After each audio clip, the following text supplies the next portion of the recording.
சரி, இப்ப பெண் வாரிசுகளுக்கு சொத்தை பிரிச்சு கொடுக்கக்கூடிய நிலைமை வரும்போது அவங்களுடைய படிப்பு செலவு மற்றும் திருமண செலவு காரணம் காட்டி அந்த சொத்துக்களுடைய பங்கை குறைக்கவோ இல்ல முழு பங்கையுமே கொடுக்க முடியாதுன்னு சொல்லி மறுக்கிறதுக்கும் மத்தவங்களுக்கு உரிமை இருக்குதா? சுப்ரீம் கோர்ட் 2020ல வினிதா சர்மா வர்சஸ் ராகேஷ் சர்மா அப்படிங்கிற வழக்குல தெளிவா மகளுக்கு எல்லா ரைட்ஸுமே ஈக்குவலா மகனுக்கு கொடுக்க மாதிரியே கொடுக்கணுங்கிறதையும், அவங்களுக்கு நீங்க செய்யற படிப்பு செலவு, அவங்க கல்யாண செலவு, மத்த எல்லா செலவுமே மகனுக்கு நீங்க செய்யற மாதிரி தான் மகளோடதையும் கன்சிடர் பண்ணணும் அப்படிங்கறதையும் ரொம்ப தெளிவா சொல்லியிருக்காங்க.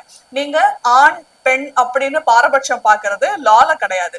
சோ லா பொறுத்த வரைக்கும் ஆணா இருந்தாலும் சரி பெண்ணா இருந்தாலும் சரி, மகனும் மகளோ அப்பாவை பொறுத்த வரைக்கும் ரெண்டு கண்ணு மாதிரி தான். அவங்களுக்கு எப்பவுமே அவங்க ப்ராப்பர்ட்டியில, அதாவது அப்பாவோட செல்ஃப் அக்வயர்ட் ப்ராப்பர்ட்டியில, அப்பா சொந்தமா சம்பாதிச்ச சொத்துல ஈக்குவல் ரைட்ஸ் இருக்கு. குருநாதன் வர்சஸ் ராஜம் அப்படிங்கிற வழக்குல 2022ல சுப்ரீம் கோர்ட் ஸ்பெசிபிக்கா இந்த மாதிரி கல்யாணத்துக்கு செலவு பண்ணிட்டேன், சீதனம் கொடுத்துட்டேன் அப்படிங்கிற ரீசன் சொல்லி சொத்து கம்மியா கொடுக்க முடியாது அப்படிங்கறத ரொம்ப ஸ்ட்ராங்கா எஸ்டாப்ளிஷ் பண்ணிருக்காங்க. பெண்களுக்கு செய்யற பர்சனல் எக்ஸ்பென்சஸ் எதுவுமே அவங்களுக்கு ஈக்குவலா வர வேண்டிய சொத்தை தடை செய்யக்கூடாது அப்படிங்கறத ஸ்ட்ராங்கா எஸ்டாப்ளிஷ் பண்ணிருக்காங்க சுப்ரீம் கோர்ட்ல.